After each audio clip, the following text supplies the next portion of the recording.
Hey everybody, Raziel here, coming back at you with another Smite God build for the Xbox One, or any platform for that matter. This week we are bringing to the table Medusa, the Gorgon, for patch 3.21. She fills the role of hunter for the Greek pantheon, and she is a slippery, hard-hitting hunter that can stop your team dead in their tracks. This video is intended for those just started out playing Medusa, those who need a refresher with the god, or those who, no matter where you are and what you're doing in the game, you get paralyzed, chased down, and spit on before you know what the hell's going on, and even attempt to react and or retaliate. We will start out with her abilities, or kit as I call them, then go over her relics and item build, and finish off with the ability combos and fighting scenarios. If you like the video, please hit that thumbs up and subscribe to the channel for future Smite guides and content. Also, feel free to leave a comment below requesting any future gods or just to say hello for the hell of it.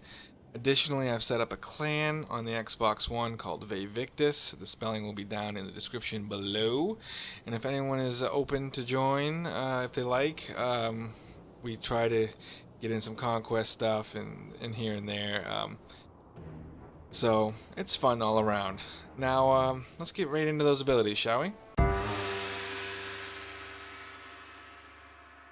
Now, before we get started, I have to go over a little housekeeping that I go over every video. I play with the Savage layout on the Xbox One, which may look different from what you're playing with on the Xbox One if you're using, say, the default button layout. Also, the PS4 has different buttons altogether, being shapes instead of letters, and the PC and Mac have a different UI altogether. So as such, from now on, I'll be calling out her abilities as 1, 2, 3, and 4. With the 1 ability all the way over to the left, and the 4, or ultimate, all the way to the right. Hopefully this clears up any possible confusion later on in the video when we're going over team fights and combos and everything. And yeah, so let's start going over these, shall we? Let's get rid of these buttons here and go into her passive. It's called Sidewinder. Medusa suffers no movement penalty when she side strafes and half the movement penalty when moving backward. If you didn't know this, when you're with any god, when you're walking forward, your movement is full speed. Say, when you strafe left or right, or even kind of diagonally, you get a movement penalty in that you don't go as fast if you're just walking straight. And if you're moving backward, you also receive a movement penalty. What this is kinda, sorta, you know, like a mini Hasten Fatalis in the fact that she doesn't receive any movement penalty when side strafing. And only half the movement penalty when going backwards, which makes her a little bit more mobile than, say, most gods. Now, if you're attacking or, you know, shooting those arrows and doing a basic attack, or even, you know, I think one of her abilities, she's gonna adhere to the same movement penalties that other gods would. So that's why it's only kind of like a mini or half Hasten Fatalis, in the sense that if she's attacking and she's hitting gods, she'll still get that penalty. But if she's trying to dodge and everything else, she's a little bit more mobile, a little bit more slippery, etc., etc. It's a decent passive. Her 1 is called Viper Shot. It's a buff to herself, and she shoots out 3 vipers instead of arrows in rapid succession that poison the targets, dealing damage over time, if I could read. What this does, you get a charge kind of thing here, and the next 3 basic attacks will be this Viper, which will deal damage over time in addition to your basic attack damage. So you get 30 damage at max rank, plus 10% of your physical power for 3 stacks. So I mean, it's not it's not a lot. It's a little bit kind of like a trumped up Bluestone Pendant. We've already gone to Hasten Fatalis in her passive and a trumped up Bluestone Pendant in her 1 here. The main reason for those next 3 attacks, besides, you know, the little bit of a damage boost, her speed increases to 80% at max rank and 40% at the rank 1. So it's not too shabby. It's a good, you know, burst damage kind of ability. You'll hit them hard with your basic attacks, hopefully, plus the additional burn or dot damage from the Vipers if you land them. Her 2 is Acid Spray. It is her main ability, besides obviously her her ultimate. Acid Spray is her wave clear and just the ability that makes Medusa viable in most situations. She hurls back and spits out acid that damages the first enemy hit and sprays out acid in a cone behind them. Acid Spray will explode on statues Medusa has created. That will be, we'll go over that when we go over the alt, that last part. But it does 270 damage at max rank, plus an additional 70% of your physical power. That's what I was saying, that this is her main ability, is, you get 70% of your physical power, plus the 270 at max rank, plus it doesn't just hit one enemy. This is wave clear because it hits the first minion in the wave and every minion thereafter, and even sometimes gods if they're standing to the side or even behind, because it goes in a cone formation, and we'll see that later on in the video. It's her go-to ability. Her 3 is Lacerate. It's a dash. She quickly slithers forward, rooting and slashing the first enemy god she encounters. The slash leaves the enemy god reeling in pain, reducing their healing for a short time. It does 240 damage at max ranks, plus 80% of her physical power. So what she's lacking in her 1 scaling, she's making up in these 2 right here, where her 2 is 70 and her 3 is 80%. So it roots the enemy god in place, and it reduces their ability to heal themselves by 50% at max rank. And this is good against healers, a Guan Yu, a Hel, Aphrodite, Sylvanas, etc. And the reduction is for 3 seconds. For those 3 seconds, they can't heal as effectively. That's, this ability, we'll go over it again, what the advantages, the pros and cons, and what situation you use it in. This leads us into our ultimate. This is, and I mean, most ultimates are very, you could pick them out of a lineup that you hear or see the ultimate go off, and you're like, oh, okay, it's that god. Well, Petrify is definitely her ultimate. I mean, if you know her lore and everything else, you've seen Clash of the Titans, and I'm not talking about the new remake. I'm talking about the classic claymation Clash of the Titans. If you haven't seen that, you're robbing yourself of an awesome friggin' movie. That being said, her ultimate, she removes her mask, revealing her true face, revealing a powerful blast from her horrifying Gorgon gaze. Enemies take damage and are stunned that are looking at Medusa. Enemies not looking at Medusa take half the damage and they're just slowed. Enemies that are killed during the gaze will turn to stone and remain behind as a reminder to others. Does 700 damage at max rank, plus an additional 100% of her physical power. Stuns them for 2 seconds. If they're not looking, they're not stunned, there's 40% movement speed reduction, and they're slowed for 3 seconds. It's huge. It hits them hard. It sets them up for team fight burst damage, or just her burst damage alone. It's a great utility ultimate that gets you lots of assists. Even if you're not going for the kills, the enemy die, and you win. You win that match, or that fight at least. So that's her kit in a nutshell. We're gonna be going over her item build next, the relics and everything else.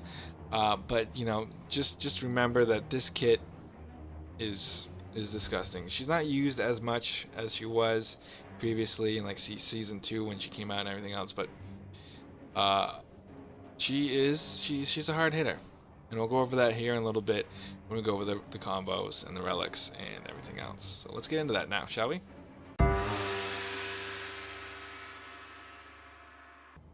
Alright, now to go over her relics and her item build. Her item build is going to be primarily for conquest. Can be used in pretty much any situation or any game mode, except for assault. Assaults, you're going to have a whole different mentality because you can't return to the fountain unless you die. So you're gonna have to play around with assault. I recommend, figuring her out, and then, if you get her an assault, you know what you're doing. So, like I said, she can primarily for conquest, and primarily her role in conquest is carry. She can be used in mid lane, she can be used in solo lane, but primarily, if you do see her, it will be in the dual lane, and she'll be with her support, at least for the laning phase, early to mid game. And she will stay there for primarily until late game, where you guys start getting into more and more team fights. So for the relics, and I say this for every video, every time we go over the relics, it's situational. The relics are going to be more situational than the item build, but it all depends upon your team comp and the enemy's team comp. Now the enemy most likely will have some form of CC, so you're probably going to get stuck getting purification. They have an Ares, they have an Ao Kuang, or an Awilich, or a Fenrir, or any god that could get you in a CC situation where you can get melted, just totally melted. So more times than not, you're going to get purification. Maybe if you're confident enough that you're not going to need purification because their CC is kind of weak on their team, I would go sprint. But purification, I usually put it in that location because on my button mapping, it's easier for me to hit X than, I forget what the other one is, A or whatever. So, so the second relic item would primarily be, you could go with sprint, or you could go with frenzy. I would probably more times than not go with frenzy, just because by the time you hit level 12, you're gonna have a good indication of whether or not you're gonna be split pushing.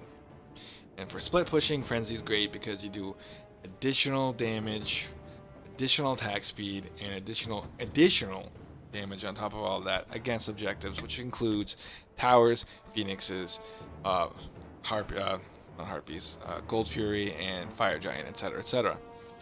So I would go with frenzy after that. Let's just see what my button mapping. Yeah, that is A. So relics aside, she is primarily an not an auto attack. I'm surprised it's not in the recommended. A ability-based god, like as I alluded to earlier, with her acid spray being primarily her wave clear. So being as such, your first item you're going to want is to go towards Transcendence. Now, beginning of the game, you probably can get this second stack here, or second item, and some potions. So, to start out with. So Transcendence is what you want, because you want, obviously you want the physical power, and when you go with this, you get physical power, mana, and you start to get MP5 to start out with. But it's not so much the MP5, because once you get Transcendence and you get to that passive going, you're going to get 50 stacks, and those 50 stacks are going to give you 15 mana per stack. I don't know the math off the top of my head, but by the time you get those 50 stacks, your mana is pretty good. It's going to sustain you well into the team fights once you hit the late game, even mid game, because you'll have this fairly early. Additionally, 3% of the mana is also converted into physical power, which will then be stacked upon her kit. So rushing Transcendence is something I would still do with her. It's still viable with her, because she's going to be using Acid Spray, and she's going to be burning through mana a lot early game. After that, you definitely want to go into Boots. We're going to go Warrior Tabby. Why? Well, that physical power. Her scaling is pretty good on her 2 and 3, and even her ultimate. So, getting that physical power is going to help out a lot early game. It's just going to help you to hit that much harder. Yes. After that, we're going to go into Aussie. Why? Well, you're going to want some lifesteal. She doesn't have any lifesteal in her kit. And at this point, your support may have already left or is about to leave shortly thereafter. So getting lifesteal will help you in sustaining when you're boxing with the enemy hunter. Additionally, it gives you attack speed, which will help out obviously, and penetration. So the Aussie is always a decent ability to go with. If you feel like you don't want that penetration, you don't want that extra attack speed, you could go Blood Forge, which is right down here, because it gives you a lot more physical power, but it doesn't give you that penetration or that faster attack speed. And as a hunter, usually you want that attack speed. You didn't go with attack speed boots, you get the attack speed here in the Aussie, and the penetration is always good to buy. Now these three, and maybe the next one, could be considered your core items. These are the items that primarily are not going to change, even depending on what your enemy team comp is. Now, if you have a tankier team comp that you're going against, say their jungler chose a warrior or a support, their warrior is just beasting for whatever reason in the solo lane, etc., then you might want to go next into kin size. This is where it could split. You could go into a kin size build, or you could go into an executioner crit build. It's up for debate, etc. So if you want kin size, hell is kin size right here. Gives you 40 physical power, additional attack speed, and it also deals 4% of the target's maximum health on every basic attack. That's good because, in addition with your penetration from the Aussie, but this will give you a good way to chunk down those tanky targets, those guardians, those warriors that are primarily getting the hell in your way. And after that, you could go into maybe a Jotun's Wrath for that extra penetration. Additionally, get some cooldown off of that, and maybe a Hasten Fatalis. So the last three items could be like this. Because Jotun's will give you more power, gives you cooldown reduction, which you didn't have previously, more penetration. And then Fatalis just amplifies her passive and makes her that much harder to hit. Your cooldowns are a little bit better. You're chunking them down with the kin size, and you're moving all around, slithering around and annoying the piss out of people. That being said, if you choose to go with the executioner route, which gives you physical power and it gives you attack speed, more attack speed than I think kin size does. Yes, by 10%, but you lose 10 physical power. But the passive makes up for that in the basic attacks against an enemy reduces their physical protections by 12% for the next 3 seconds, for a max of 3 stacks. So 36% of their physical protection is stripped away for 3 seconds, and it refreshes. Okay? Every time you hit them, those stacks can refresh. So if you were really good at hitting them, you could melt down 36% of their protections for the duration of your fight, with boxing or team fight, etc. And it speeds up your attack speed, which is great too. Executioner at the beginning of season 3 was poop, and then they buffed it again, made it back similar to what it was before, and it's now back into the rotation. After you hit that up, go straight into Deathbringer. It gives you 50 physical power, it gives you crit chance, and it gives you extra crit chance as a passive. You'll be doing a lot of damage with this ability. With this item. Now the last one could be up to you. Another crit item.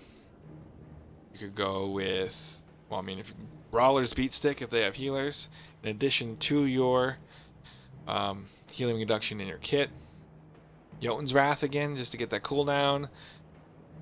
Stone Cutting Sword as well, because I think at this point you'll be gaining physical protections for your basic attacks. Although you usually don't stack Executioner and Stone Cutting together, but you could be a pain in the ass. Hasten Fatalis. At this point, go Wind Demon. Rage. One of those two would probably be fine. For this build, we'll go with the Wind Demon. I don't want Fatalis because I want to show her passive off. And Jotun's Wrath, it could be good. I mean, we still get 40 physical power here.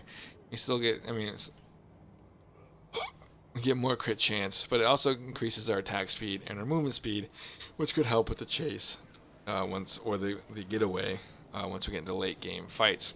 So we'll go Wind Demon for S and Gs. So this, I mean, these two builds that I went over, this one being the primary one you might want to try out first, or you can go the kin size one if you really want to. These ones will help you out. They'll keep you, you know, viable in the match if you land your combos and set up your abilities as such. And it'll let you learn the god. And you can make tweaks as you go along. You want crit before executioner? Go for it. You don't want Aussie, you want Bloodforge? Go for it. But this build will help you get those kills, get those assists, and push your team forward to get those wins. So that's it in a nutshell. Again, situational, but try it out. Let me know below if it works out for you guys. And let's get right into those fighting scenarios and combinations, shall we?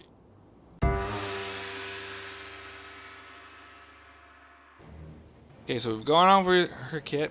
We've gone over her items, you know, in a brief, you know, general sense. Now we're going to go over her team fights, scenarios, combos.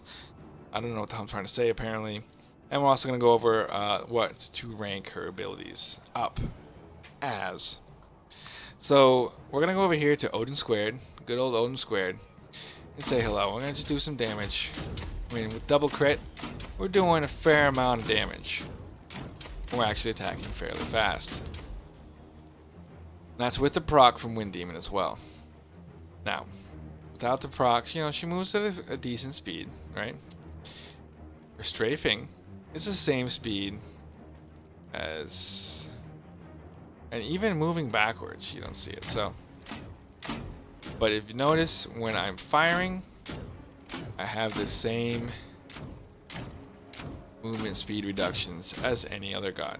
So the passive is only viable or only effective when she's not attacking.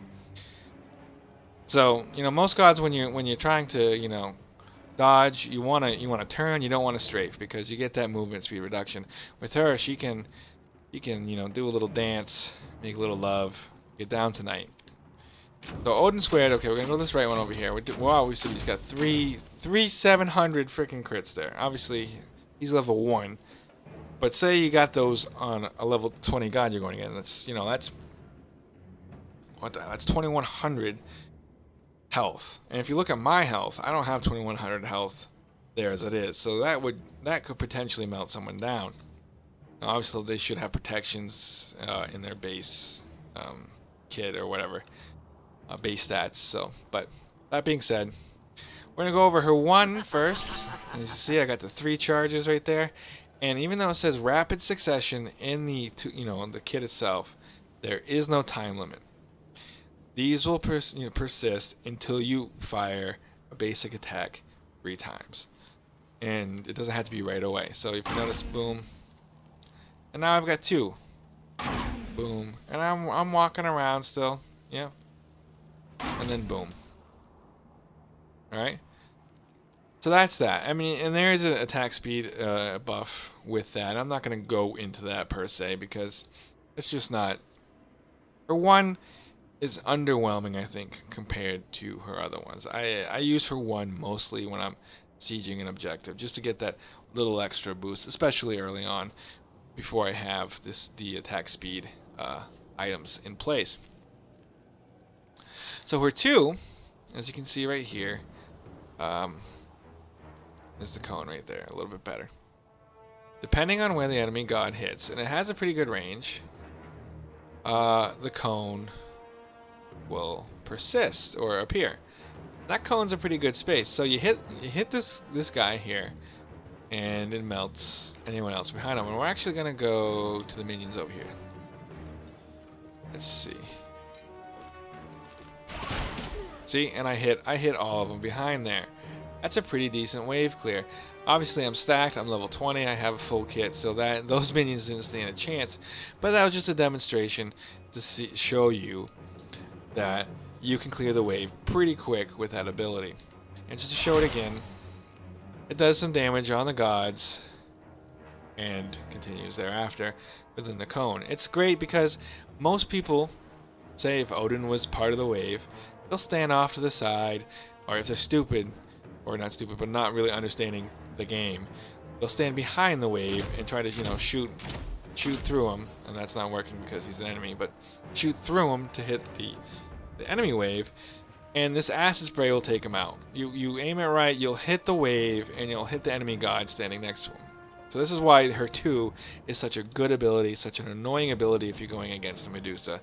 And that's why if you're going against a Medusa, the strategy is you and your support stand on either side of the lane. That way, if she does use her acid spray, she's not going to get both of you.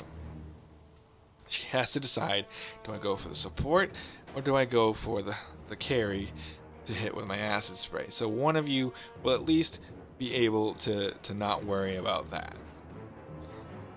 Hopefully they don't know that if you are playing Medusa. Now her 3 is, a dash. And depending on how, it doesn't matter how close or far away you are. If you're close there, I would have rooted him in place there. But it can also be, have to wait 8 seconds. It could also be far away. Now her 3, well, I'm waiting for the cooldown. Her 3 can be used as an initiation or an escape. For a long time I just used it primarily as an escape, not really understanding that it's got, the second highest scaling in her kit, and then it, does so much damage to the enemy gods. Now, you can see, I'm gonna go max range, you can see how fast this is. And you can, if you lead and you chase them down, it's pretty good. They're stuck there, their healing is reduced, and you can pop off some pretty good combos. It's also good for you to chase them down. So you can initiate, you can chase down with this, or you can use it as an escape. Now, if you get stuck in an Odin wall, you're SOL. But like I said, in the relics portion previously, it's situational, and if you fear that an Odin wall is going to be popped, you're going to probably want Phantom. Or your support should have Phantom, etc., etc. And then there's her ultimate. Her ultimate is a pretty good cone, and I mean, I think it's about the same, or maybe even a little bit less. I think her, let's see. Yeah, the cone on her 2 is wider than the cone on her ultimate, but the cone on her ultimate goes a lot further, and it encompasses anyone in that. So, let's see. He's facing. I'm not going to be able to kill him and make him a stone, because that's just the way it is. Maybe I'll try it on that Ra over there. Anyway, her ultimate is used primarily, I would say, as an initiation device. Or could be used in combo with your support. You have the classic combination is you have an Athena support. The Athena taunts them, so they have to face your direction, and you pop off your petrify, stunning whoever got taunted, and you 3 just burn them down. I mean, she popped her shield wall probably, and you were spit out your acid, you lacerate, you viper shot, etc., etc. It can be used as cleanup too. I mean, even if the god is not looking at you, they're low health. You're never gonna catch up to them. Your dash is down, but they're within range. You pop that, they're still gonna get damaged. It's gonna slow them down. So even if you don't kill them, even if they're like got a sliver of health left, you can probably get close enough to clean them up there. I've also used it as an escape because, I'm getting chased. I turn around real quick and I stun them, and then I get the hell out of dodge. Or I kill them. Because it sets you up, and if not you, just your team for the burst damage. So we'll go over and we'll try it on the Ra. But the combination that I usually do is ultimate, petrify, viper shot, and then depending on how much health they have left, I'll acid spray and or lacerate acid spray. I usually try to say lacerate for last if I can, if I need to chase them after my the rest of the combination didn't work. For wave clear, you're gonna acid spray. Pretty much, just do that. If you don't have petrify up, a good thing is just acid spray. Acid spray, acid spray, acid spray. Lacerate, acid spray. Clean them up with Viper Shot if they're still alive. I mean, Viper Shot, you know, it seems underwhelming. It still does some dot damage, so early game it will do the trick. But your Lacerate and your acid spray are going to be your heaviest hitting abilities. So now let's try that. Let's try that on this Raw and see if we can get him to be a stone statue. So what we're going to do is we're going to petrify, Viper Shot, acid spray, etc. And he didn't turn into a statue. So that was very disheartening. But he should have been a statue. So that was that. So as you can see, it was fairly simple combination. You know, petrify, then Viper Shot, acid spray, and lacerate to catch up with them. If that doesn't kill them, then damn, they're tanky as hell. Because that combination right there will do a lot of damage, as you just saw right there. So that's that. I mean, if you have lacerate and your team is ready for it, use that as initiation and clean up with Viper Shot, acid spray, lacerate to clean up anyone who's running away. If you're not going to use your ultimate, then acid spray, Viper Shot, and then lacerate. If you want to initiate with your dash, lacerate onto them, acid spray, and then Viper Shot. Or Viper Shot acid spray, depending on your confidence and your ability to land your basic attacks. Not very complicated. Just get up in their face and destroy them as much as you can. Before I go into what order to rank them up, I do want to state one thing that is annoying as hell if you are using a Medusa, and one thing that can help you when you're going against a Medusa. Her ultimate is not all powerful. Yes, it should be feared. Yes, it does a lot setting it up for utility wise. For your team, for if you have a cuckoo, if you have anyone under the sun that can just do a lot of damage once they're stunned, it sets them up. It can also bait purification from the enemy team, setting up your teammates as well. One thing that is annoying that happens sometimes, if they have a dash especially, they can get out of your ultimate altogether. Obviously, turning around will make sure they're not stunned or statues. They'll still take damage. But if they are able to get outside of that cone, then they will not take any damage whatsoever. It's annoying. As you can see, I am right next to Odin, and he somehow just sidesteps. He's out of that. That's annoying. So, in the order to rank up her abilities, obviously, is going to be her 2. Acid Spray, Acid Spray, Acid Spray. It's going to be your major damage dealer right there. Lane clear. It'll help you get stacks early game for your Transcendence. It will just do what you need it to do the entire length of the game. It's the best ability in her kit, aside from her ultimate. After that, level up Lacerate, and then her 3, and then her 1, and obviously whenever her ultimate pops up, you hit that up as much as you can. And you can see right now, with the stacking that we have, it does an additional 235 damage on top of the 700 just from her ultimate. When you slow, then you can do a lot more. Her acid spray does, additional 400 and change, so that's what, 900, that's 400, that's 1300. That's over half a squishy right there. And if you're going to pop that stuff, you're going to do it when they're not full health, most likely. So just to recap, the order to rank up her abilities: 2, 3, 1. Whenever it comes up, you hit up that 4. I hope this video helped you guys out. I hope you guys will be able to get better with Medusa. Try her out again. She's a great god. She's just not utilized as much as she used to. And hit up that thumbs up, that subscribe. Tell me if you want a specific god coming up. Next one will be a rogue, or no, an assassin. I'm thinking like in terms of World of Warcraft or something. An assassin class. And we'll see what we're going to get next week. As always, I appreciate the support, you guys. Keep watching these videos. Keep hitting those thumbs up. I'll see you guys in the next one. Peace.